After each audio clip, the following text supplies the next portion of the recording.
So hello WhatsApp bye brother, কি অবস্থা সবার? আশা করি তোমরা সবাই ভালো আছো আর আমিও ভালো আছি। তো এখন হলো গরমের সিজন, আর গরমের সিজন মানে আম। এর জন্য আমরা কয়েক বন্ধু মিলে ঠিক করলাম বিলের ভেতরে যে আম চুরি করে আমরা একসাথে খাবো। আর কথাটা বলার সাথে সাথে আমার বন্ধু বলল, চল তাইলে আজকে মিশনটা ডান দিয়ে আসি।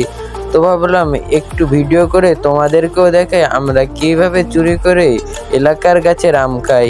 এদিকে এই কাকাটা আবার হঠাৎ করে আমাদের মিশনের মাঝখানে চলে এসেছে, আর কাকাটা যাওয়ার সাথে সাথে আমরা বেরিয়ে পড়লাম আমাদের মিশনে। এদিকে আমার ছোট ভাই একটু পাটপুট দিয়েই গেল। এবার আমরা অনেক খোঁজাখুঁজি করে একটি আম গাছ পেয়ে গেলাম। এবার আমার বন্ধু দেখে একটা আম নিয়ে রিসার্চও করা শুরু করে দিয়েছে এবং আমাকে বলতেছে এই গাছের আমটা নাকি অনেক ছোট, তাই এইখান থেকে নাকি তারা আম পেড়ে খাবে না। তো আমি বললাম চল তাইলে। এবার খুঁজতে খুঁজতে আরও আমরা খোঁজাখুঁজি করলাম, কিন্তু যে সব গাছেই দেখি ছোট ছোট আম, কোনো বড় আমই পাওয়া যাচ্ছে না। তো আমরা অনেক খোঁজাখুঁজি করে এই রোদের মধ্যে দিয়ে হাঁটাহাঁটি করতেছিলাম। হঠাৎ করে সামনে একটি গাছ পেয়ে আমি অমনি ঠেলে উঠলাম গাছে। এবার গাছে উঠে দেখার চেষ্টা করতেছি কিভাবে আম পাড়া যায়। এবারে দেখি উপরের একটি ডালে অনেক বড় বড় আম হয়েছে। তো আপনারা দেখুন কি সুস্বাদু এবং লোভনীয় দেখতে মনে হচ্ছে আমগুলো খেতে নাকি অনেক টক। তো আমি ভাবলাম আমগুলো পাড়া যাক এবার। এদিকে দুই বন্ধু আমার টিকটক ভিডিও দেখা শুরু করে দিয়েছে। এবার আমার ছোট ভাইকে দেখি কিনা একা একা সে গাছে ওঠার চেষ্টা করতেছে। অবশেষে দেখি সে গাছের ওপর উঠেও গিয়েছে। এবার বলতেছে তুমি শুধু দেখো আমি কিভাবে তোমার জন্য আম পেড়ে এনে দিই। আমি বললাম আচ্ছা তাইলে দেখা যাক।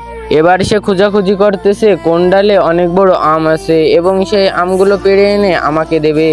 এবার সে খোঁজাখুঁজি করে দেখি অনেক উপরে চলে গেছে খোঁজাখুঁজি করতে করতে। এবার অবশেষে আমার মনে হচ্ছে সে মনে হয় দুটি আম পেড়ে আনতেছে আমার জন্য।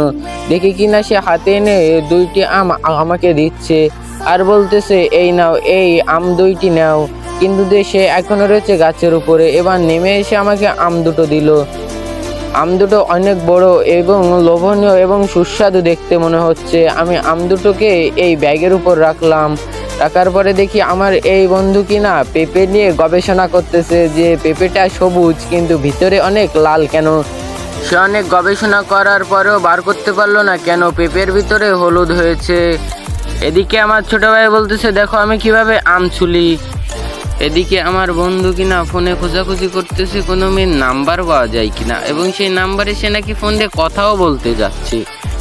তাই শুনে আমার এক বন্ধু বলে তুই কথা বল আর আমি দেখি আম কয়টা ছুলে ফেলি। তাই বলে সে আম ছোলা শুরু করে দিয়েছে এবং বলতেছে দেখো আমি কি সুন্দরভাবে আম ছুলি।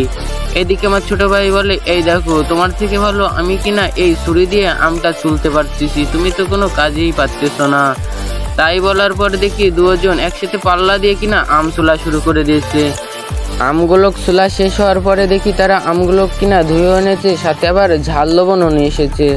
অবশেষে আমার বন্ধু দেখি অনেক খোঁজাখুঁজির পর কোনো মেয়ের নাম্বার না পাওয়ায় তার মন খারাপ। আর আমার বন্ধুরা দেখি আম চলে তার জন্য ওয়েট করতেছে। আমি বললাম চল তাইলে আমগুলো খাওয়া শুরু করা যাক। এবার আমার বন্ধু দেখি কিনা বলতেছে চুরি করা আম খাইতে নাকি অনেক সুস্বাদু লাগতেছে তার কাছে। এবার আমার ছোট ভাই থেকে রিয়াকশন নেব যে চুরি করা আম খাইতে তার কাছে কেমন লাগতেছে। বিলি আইসে কি তুমি মজা পাইছো? এবার দেখি আমার ছোট ভাই নাকি আমাকে লোভ দেখিয়ে আম খাচ্ছে। তো দেখুন সে কিভাবে খাচ্ছে এবং তার কোনো টকও লাগতেছে না।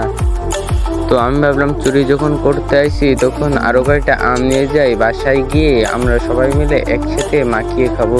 এর জন্য কয়েকটা আম নিয়েছি আর আমার বন্ধুকে বলতেছি চল এবার বাড়ি যেয়ে আমরা আমগুলোকে মাখিয়ে খাবো।